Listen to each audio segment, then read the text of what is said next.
Assalamualaikum warahmatullahi wabarakatuh. Kami dari kelompok 6 Manajemen Risiko akan memaparkan mengenai analisis manajemen risiko pada bisnis angkutan barang studi kasus PT JNT Express. Selamat menonton semuanya. Halo semuanya, perkenalkan saya Widatul Laili Maulidi Arifin dengan 3 NIM akhir 003. Halo semuanya, perkenalkan saya Denis Nofriandri dengan NIM akhir 014. Halo semuanya, saya Mila Yunistioningrum dengan 3 NIM akhir 020. Halo semuanya, saya Kristantoro Halio Manalu dengan 3 digit NIM akhir 026. Halo semuanya, perkenalkan nama saya Fariza Rizky Andina dengan NIM akhir 027. Halo semuanya, perkenalkan saya Putri Farwati Fajri dengan 3 NIM akhir 031.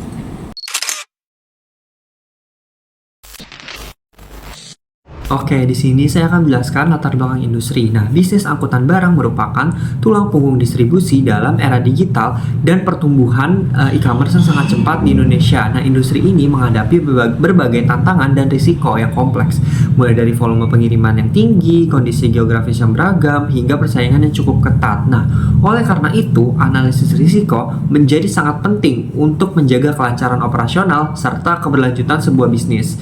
Nah, selanjutnya saya juga akan menjelaskan mengenai profil singkat dari perusahaan JNT Express. Nah, JNT Express ini didirikan pada 20 Agustus tahun 2015 dengan cepat berkembang menjadi salah satu perusahaan jasa ekspedisi yang terkemuka di Indonesia. Perusahaan ini juga menjangkau wilayah Indonesia melalui jaringan yang lebih dari 1.000 cabang, 10.000 kurir, 1.000 unit armada mobil, dan JNT Express juga dikenal sebagai pionir layanan 365 hari tanpa libur dengan fokus penguatan layanan pengiriman untuk bisnis online. Nah, perusahaan ini juga berhasil meraih berbagai penghargaan seperti Top Brand Award 2018 and Go Asian Champion 2019 dengan sistem jaringan yang luas, sistem operasional yang kuat. JNT Express menawarkan layanan pengiriman yang cepat, akurat, mudah diakses hingga ke seluruh pelosok Indonesia.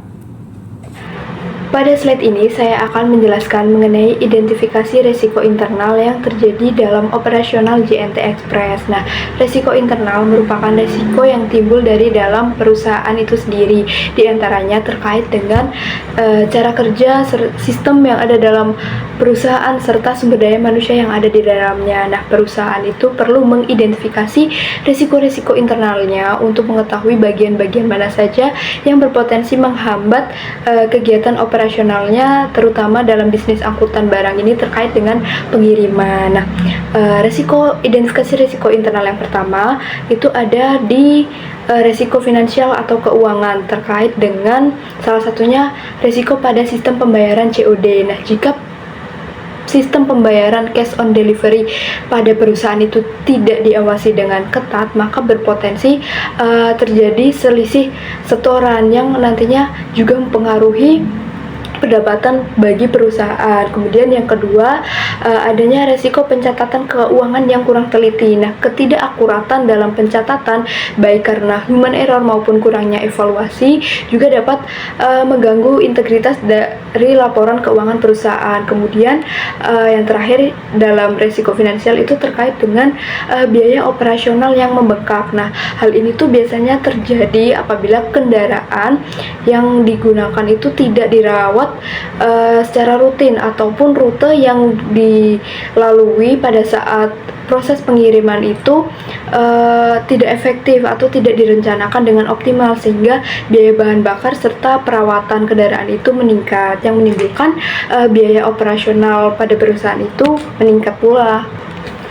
Yang selanjutnya itu terkait risiko operasionalnya, yaitu ada kekurangan sumber daya manusia. Nah, jumlah karyawan yang tidak seimbang dengan beban kerja dapat menyebabkan proses operasional itu menjadi kurang optimal dan meningkatkan potensi kesalahan. Kemudian yang kedua, ada keterlambatan pengiriman. Nah, keterlambatan ini dapat disebabkan oleh proses sortir yang kurang efisien maupun penumpukan barang pada saat jam-jam tertentu atau masa-masa tertentu. Kemudian yang ketiga, ketiga, hilangnya barang pelanggan akibat human error. Nah, biasanya itu terjadi ketika prosedur kerja itu tidak dijalankan secara konsisten atau tidak dilakukan pengecekan ganda. Kemudian yang keempat, ada kesalahan pelabelan barang. Nah, kurangnya ketelitian dalam memasang label dapat menyebabkan paket itu salah alamat, yaitu tentunya akan menimbulkan kekecewaan dari pelanggan. Kemudian yang kelima, itu ada kesalahan dalam penyusunan barang. Nah,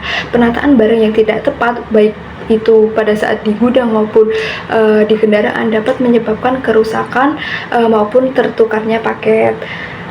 Risiko internal yang terakhir itu terkait risiko keamanan. Itu ada sistem tracking yang error. Nah, apabila pemeliharaan sistem dan juga server itu kurang optimal, maka dapat terjadi gangguan pada update status barang pelanggan. Nah, akhirnya dapat menurunkan kepercayaan pelanggan terhadap jasa pengiriman yang diberikan oleh perusahaan. Kemudian yang kedua, ada kebocoran data pelanggan. Nah, sistem keamanan IT yang lemah dapat membuka peluang bagi penyalahgunaan data dan termasuk risiko yang serius dalam industri logistik. Kemudian yang ketiga, itu terkait pencurian ataupun kerusakan barang pelanggan. Nah, hal ini tuh seringkali berkaitan dengan lemahnya pengawasan internal maupun kurangnya kepatuhan terhadap prosedur kerja yang sudah ada. Nah, secara keseluruhan itu risiko-risiko internal itu berpengaruh terhadap kualitas layanan dari JNT Express sendiri. Nah, dengan mengidentifikasi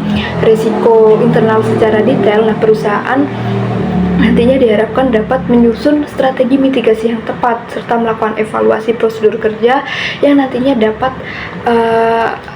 bertujuan agar operasional itu berjalan lebih efektif dan juga aman. Untuk selanjutnya ada risiko eksternal. Risiko eksternal adalah risiko yang berasal dari luar perusahaan sehingga penanganannya tidak dapat dilakukan secara langsung. Nah, faktor yang dapat mempengaruhi risiko ini dapat meliputi keadaan pasar, kompetisi antar perusahaan, dan situasi lingkungan. Nah, apa aja sih yang termasuk ke dalam risiko eksternal ini? Nah, yang pertama ini ada risiko persaingan. Risiko persaingan adalah risiko yang muncul akibat kondisi kompetitif dalam industri ekspedisi. Nah, contohnya itu ada, yang pertama ada banyaknya pesaing baru yang menawarkan harga yang lebih rendah sehingga mengakibatkan persaingan harga yang sangat ketat. Yang kedua ada perkembangan teknologi dan pasar e-commerce yang mendorong munculnya perusahaan logistik baru sehingga dapat mengakibatkan kemunculan pesaing baru. Nah, untuk yang ketiga itu ada peningkatan preferensi pelanggan terhadap pelayanan kompetitor yang dapat mengakibatkan risiko kehilangan pangsa pasar. Nah, selanjutnya yang kedua itu ada risiko bencana alam dan lingkungan. Risiko bencana alam dan lingkungan adalah risiko yang terjadi akibat faktor eksternal yang sulit dikendalikan. Nah, risiko ini dapat menghambat proses distribusi barang dalam skala besar dan menimbulkan keterlambatan pengiriman. Nah, contohnya itu seperti perubahan kondisi iklim yang tidak menentu seperti hujan, angin ribut, dan puting beliung. Nah, yang kedua itu ada lokasi operasional di wilayah rawan bencana seperti banjir, longsor, dan gunung meletus. Nah, yang terakhir itu ada kerusakan jalan atau jembatan yang memperlambat proses pengiriman.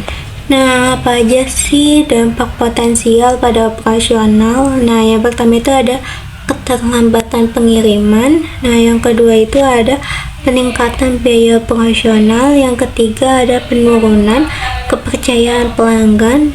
Dan yang keempat ada rusaknya aset dan barang. Selanjutnya masuk ke pembahasan analisis SWOT. Yang pertama itu ada strength atau kekuatan. Nah, yang pertama, JNT ini memiliki kekuatan jaringan distribusi yang luas dan operasional yang matang, di mana JNT itu tuh memiliki jaringan nasional hingga daerah terpencil dengan fasilitas yang lengkap seperti drop point, gudang, kurir, truk, dan mesin sortir. Nah, hal ini itu membuat pengiriman lebih cepat, stabil, dan mampu menangani lonjang ketika saat mengalami lonjakan paket.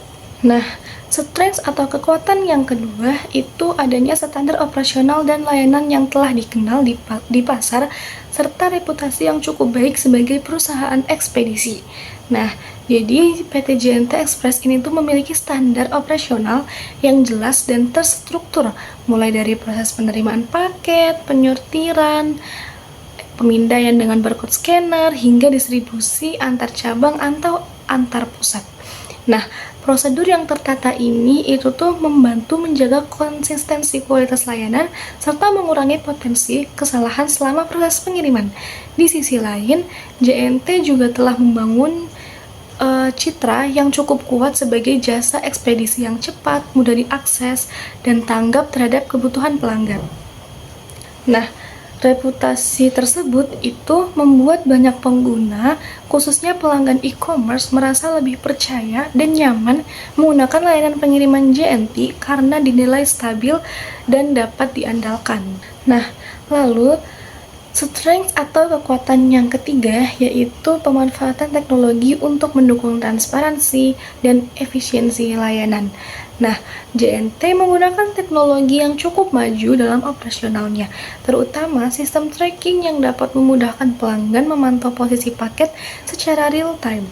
Selain itu, teknologi lain seperti barcode scanner, sistem sortir otomatis atau sorting machine, hingga aplikasi kurir juga mendukung proses kerja agar lebih cepat dan akurat. Nah, penggunaan teknologi ini itu meningkatkan transparansi, mengurangi risiko kehilangan paket, serta membuat pelanggan merasa lebih aman dan percaya terhadap layanan JNT. Lalu selanjutnya ini ada weakness atau kelemahan. Jadi yang pertama itu kelemahan dari JNT ini tuh yang pertama risiko operasional dan kekurangan SDM. Nah, dimana tuh saat volume paket meningkat, jumlah SDM itu sering tidak sebanding sehingga beban kerjanya menumpuk. Hal ini meningkatkan potensi human error seperti salah scan, salah rute, atau kesalahan sortir. Nah, proses sortir yang kurang optimal ini tuh juga dapat menghambat distribusi dan memperlambat pengiriman. Lalu yang kedua itu ada risiko keuangan seperti COD dan biaya operasionalnya yang tinggi. Nah, sistem COD ini tuh memiliki risiko kesalahan pencatatan atau ketidakjujuran kurir, sehingga rawan ketidaksesuaian kas. Selain itu, biaya operasional seperti perawatan armada, perbaikan kendaraan, penggantian alat scan, dan operasional gudang terus meningkat, sehingga perlu manajemen keuangan yang kuat. Lalu yang ketiga itu ada risiko keamanan paket dan data pelanggan.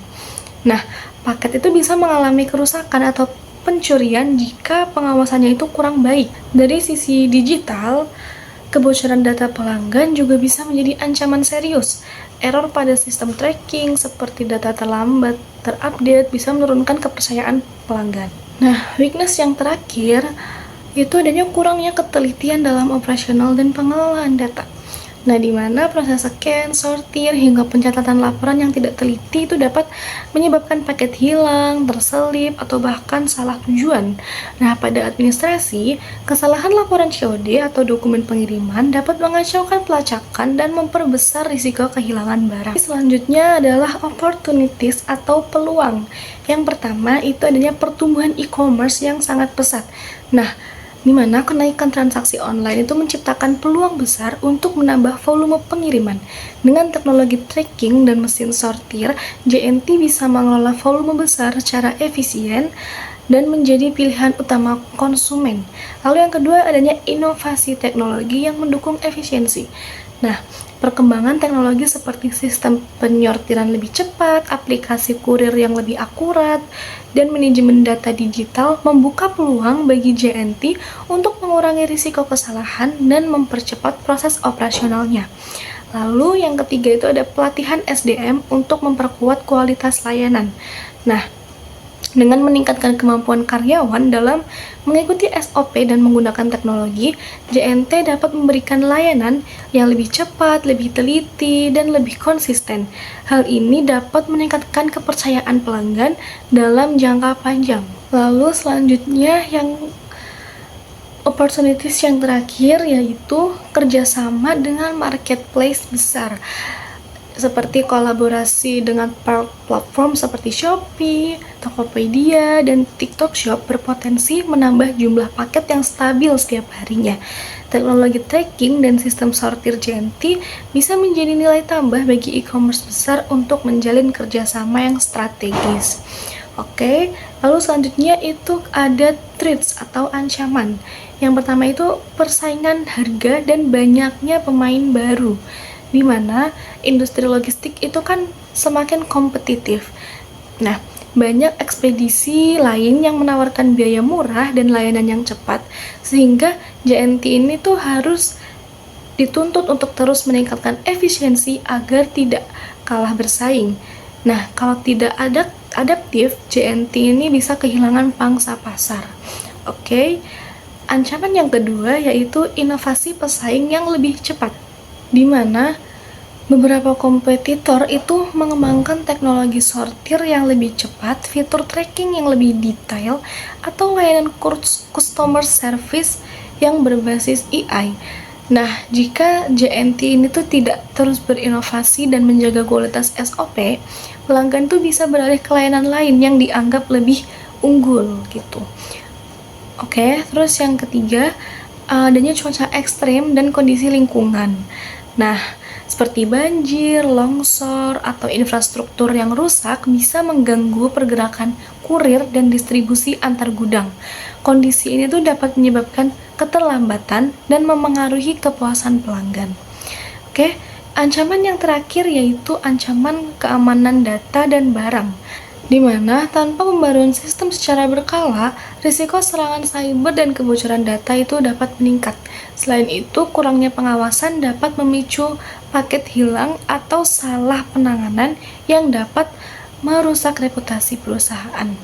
Selanjutnya, saya akan menjelaskan mengenai penilaian dan juga analisa risiko. Nah, tahapan ini tuh penting untuk menentukan seberapa besar suatu risiko itu perlu ditangani terlebih dahulu. Nah, untuk itu, pertama-tama kita harus membuat yang namanya skala kemungkinan atau probabilitas. Nah, skala ini tuh digunakan untuk mengukur seberapa sering suatu risiko itu diperkirakan terjadi dalam periode tertentu. Nah, dalam analisis pada bisnis angkutan barang JNT Express, kami merumuskan skala kemungkinan ini dari skala 1 sampai 5. Nah, yang mana skala 1 itu berarti suatu risiko itu sangat jarang terjadi dengan minimal 1 kali dalam setahun. Kemudian nilai 2 itu berarti jarang terjadi dengan keterangan bahwa risiko itu terjadi minimal 1 kali dalam 9 bulan. Kemudian yang ketiga atau nilai yang ketiga itu pasti terjadi dengan keterangan risiko itu terjadi minimal 1 kali dalam 6 bulan. Kemudian yang keempat atau nilai 4 itu tuh risiko yang sering terjadi dengan keterangan risiko itu terjadi 1 kali dalam 3 bulan. Kemudian dengan skala 5 yaitu risiko yang sangat sering terjadi dengan keterangan minimal terjadi 1 kali dalam 1 bulan. Nah, setelah kita membuat skala penilaian kemungkinan atau frekuensi atau probability tersebut, selanjutnya kita menentukan skala keparahan. Skala keparahan ini tuh digunakan untuk mengukur tingkat dampak maupun kerugian yang ditimbulkan apabila resiko itu tuh benar-benar terjadi. Nah, dalam analisis ini kami juga menggunakan skala 1 sampai 5 dengan nilai 1 keparahannya itu dikategorikan sangat ringan dengan keterangan itu tuh terjadi cedera ringan tanpa perawatan medis dan kerugian finansial itu kurang dari 1 juta. Kemudian diberikan nilai 2 dengan kategori keparahan ringan dengan keterangan bahwa cedera itu memerlukan pertolongan pertama dan menimbulkan kerugian finansial dengan range antara 1 juta sampai 5 juta. Kemudian diberikan nilai 3 apabila keparahan atau dampak itu sedang, yaitu dengan keterangan cedera serius hingga harus rawat inap sementara, kemudian menimbulkan cacat sementara, dan juga kerugian finansial itu ada di angka 5 juta hingga 10 juta. Kemudian diberikan nilai 4 yaitu keparahan dengan kategori sangat berat apabila terjadi cacat permanen, kemudian hilang jam kerja hingga lebih dari 24 jam, kemudian kerugian finansial yang ditimbulkan itu lebih dari 10 juta.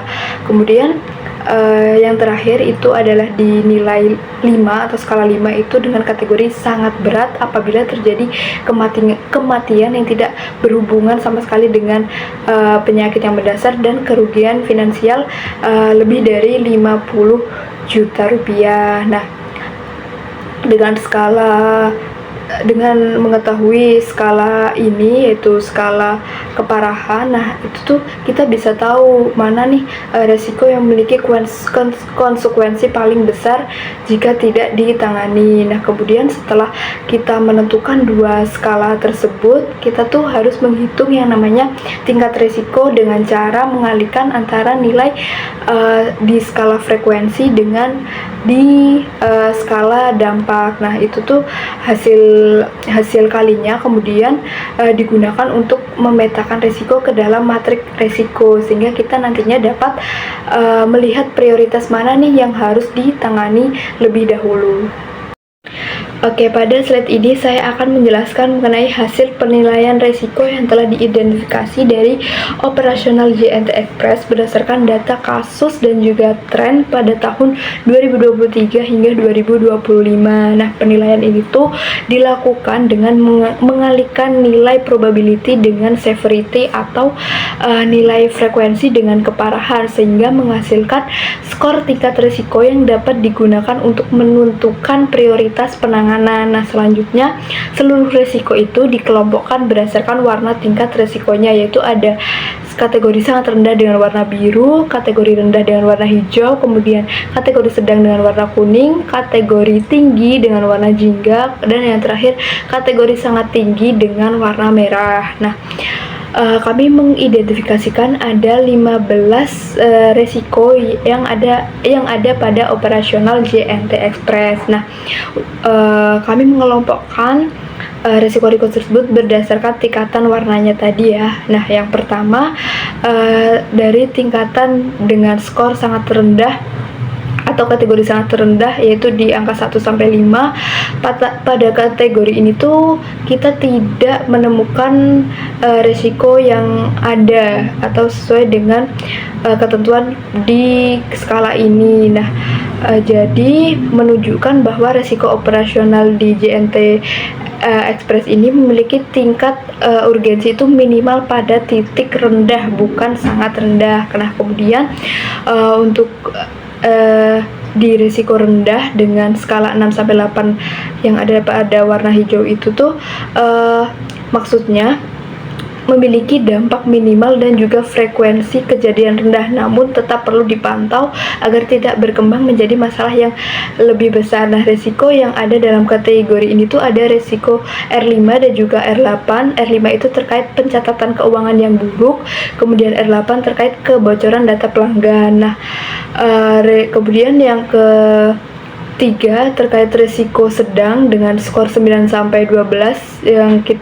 yang kami beri warna kuning, itu tuh merupakan kelompok risiko yang banyak ditemukan di operasional JNT Express. Nah, risiko sedang itu tuh memiliki dampak yang cukup signifikan terhadap kinerja operasional perusahaan dan perlu diperbaiki secara konsisten. Nah, risiko yang terdapat dalam kategori ini tuh diantaranya ada risiko dengan kode R1 terkait kekurangan sumber daya manusia dan juga beban kerja yang tinggi, kemudian resiko biaya operasional meningkat dengan kode R6, kemudian kode R9 terkait sistem tracking yang sering error, kemudian R10 terkait persaingan harga, kemudian resiko R11 kemunculan pesaing baru, kemudian resiko R12 terkait resiko hilangnya pangsa pasar, kemudian resiko R13 ada cuaca ekstrim, dan yang terakhir ada resiko R15 terkait gangguan infrastruktur. Nah, kategori resiko ini tuh memerlukan perbaikan sistem, optimalisasi sumber daya manusia, serta pemanfaatan teknologi yang lebih optimal agar dampaknya itu dapat dikurangi. Kemudian ada juga resiko di kategori tinggi yang berwarna jingga dengan skala 15-16 itu tuh ada dengan kode R2, yaitu keterlambatan pengiriman. Keterlambatan pengiriman pada operasional JNT Express ini tuh sering terjadi saat volume pengiriman tinggi. Nah, tapi meskipun paket tetap terkirim, keterlambatan itu tetap mempengaruhi kepercayaan pelanggan terhadap keandalan perusahaan. Nah, yang terakhir itu kami mengidentifikasikan ada 3 resiko dengan kategori sangat tinggi, berarti prioritas penanganannya itu harus difokuskan ke dalam resiko-resiko yang ada di kategori ini. Itu ada resiko dengan kode R13 terkait kehilangan barang pelanggan, kemudian resiko dengan kode R4 yaitu resiko sistem pembayaran COD akibat kurir yang tidak jujur, serta resiko dengan kode R7 yaitu pencurian atau kerusakan barang milik pelanggan. Nah, resiko di warna merah ini atau kategori sangat tinggi ini tuh membutuhkan pengawasan internal yang ketat, sistem audit, serta sistem kontrol keamanan dan monitoring berbasis teknologi yang lebih ketat lagi. Selanjutnya ada metrik evaluasi risiko.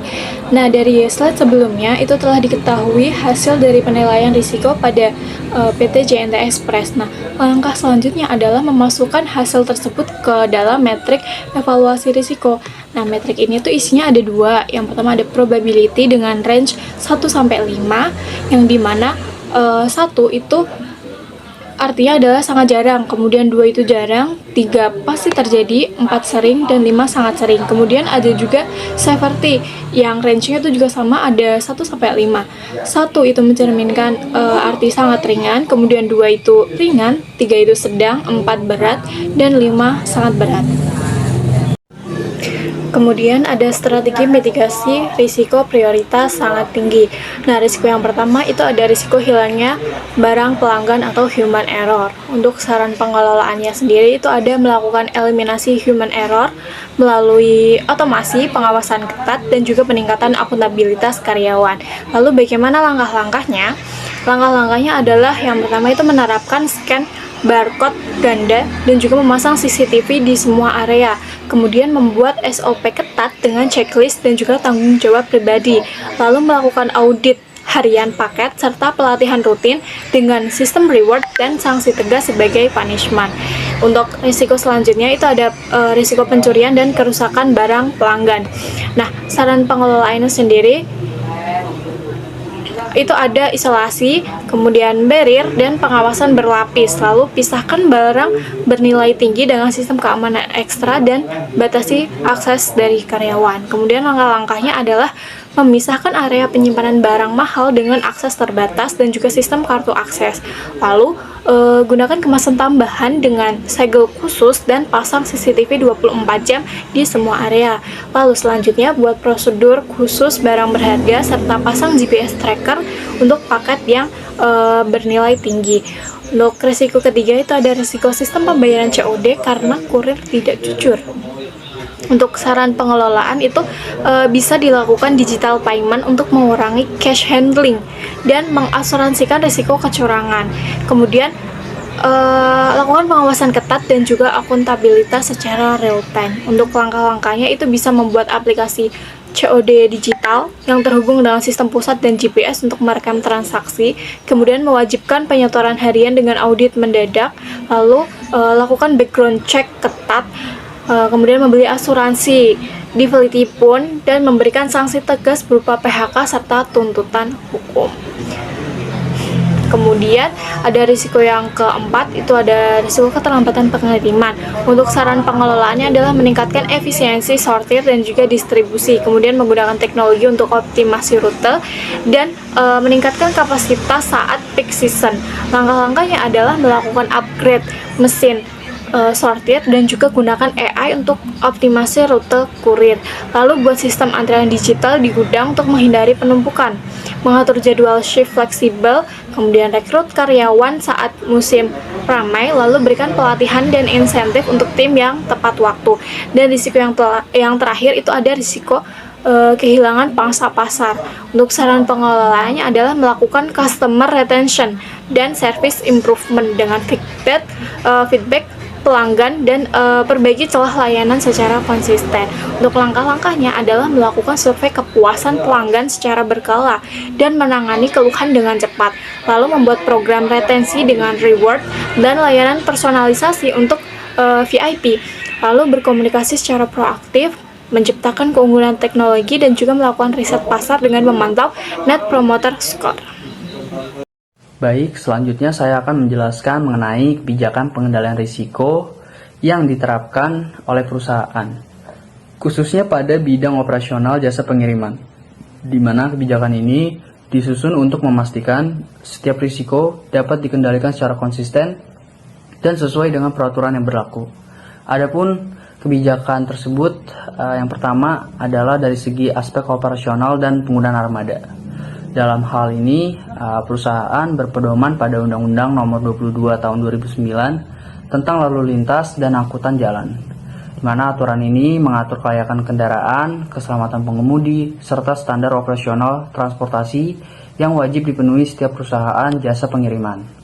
Selain itu juga, untuk menjamin hak pelanggan terkait risiko seperti kehilangan, kerusakan, dan keterlambatan paket, perusahaan mengikuti Undang-Undang Nomor 8 Tahun 1999 tentang perlindungan konsumen. Undang-undang ini menekankan kewajiban perusahaan untuk memberikan informasi yang benar serta memberikan kompensasi apabila terjadi kerugian. Lalu aspek kedua, pengendalian risiko bencana dan gangguan lingkungan. Pada aspek risiko ini, perusahaan menyesuaikan prosedur berdasarkan Undang-Undang Nomor 24 Tahun 2007 tentang penanggulangan bencana. Aturan ini menjadi dasar dalam penyusunan Business Continuity Plan atau rencana keberlanjutan operasional apabila terjadi bencana. Kemudian untuk keselamatan pekerja, termasuk kurir dan staf gudang, perusahaan menerapkan Undang-Undang Nomor 1 Tahun 1970 tentang keselamatan kerja, serta Undang-Undang Nomor 13 Tahun 2003 tentang ketenaga kerjaan, di mana kedua aturan ini mengatur pelatihan, jam kerja, dan perlindungan terhadap risiko kecelakaan kerja. Lalu aspek ketiga yaitu pengelolaan data pelanggan dan sistem digital. Dalam aspek ini seperti sistem tracking, pembinaan barcode, dan bukti pengiriman elektronik, perusahaan mengacu pada Undang-Undang Nomor 11 Tahun 2008 tentang informasi dan transaksi elektronik, serta Undang-Undang Nomor 27 Tahun 2022 tentang perlindungan data pribadi, di mana keduanya ini mewajibkan perusahaan menjaga keamanan informasi, membatasi akses, dan melindungi data pribadi setiap pelanggan. Kemudian yang terakhir, aspek risiko finansial. Untuk risiko finansial termasuk asuransi kendaraan, perlindungan barang bernilai tinggi, serta potensi kecurangan. Perusahaan mengacu pada Undang-Undang Nomor 40 Tahun 2014 tentang perasuransian, di mana undang-undang ini menjadi dasar dalam mekanisme transfer risiko melalui produk asuransi yang sah. Nah, dengan menerapkan seluruh kebijakan tersebut, perusahaan dapat memastikan bahwa setiap proses operasional berjalan dengan aman, terukur, dan sesuai regulasi. Terima kasih. Baik, selanjutnya adalah kesimpulan dan saran. Yang pertama itu ada ketemuan utamanya. JNT Express menghadapi berbagai tantangan yang cukup signifikan, baik dari faktor internal maupun eksternal. Selanjutnya, risiko operasional utama yaitu kehilangan dan kerusakan barang akibat human error serta keterlambatan pengiriman.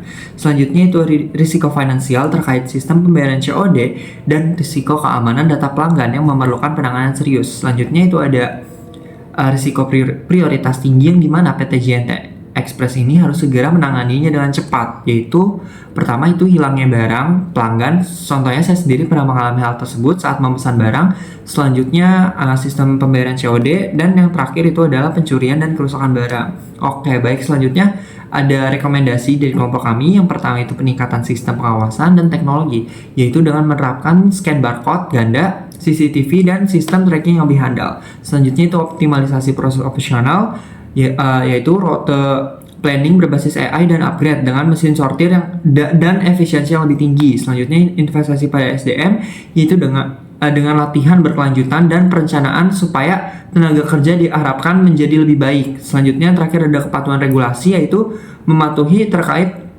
regulasi lalu lintas, perlindungan konsumen, dan keamanan data. Sekian dari saya, terima kasih. Sekian video pemaparan dari kelompok kami. Semoga bermanfaat. Terima kasih. Dadah.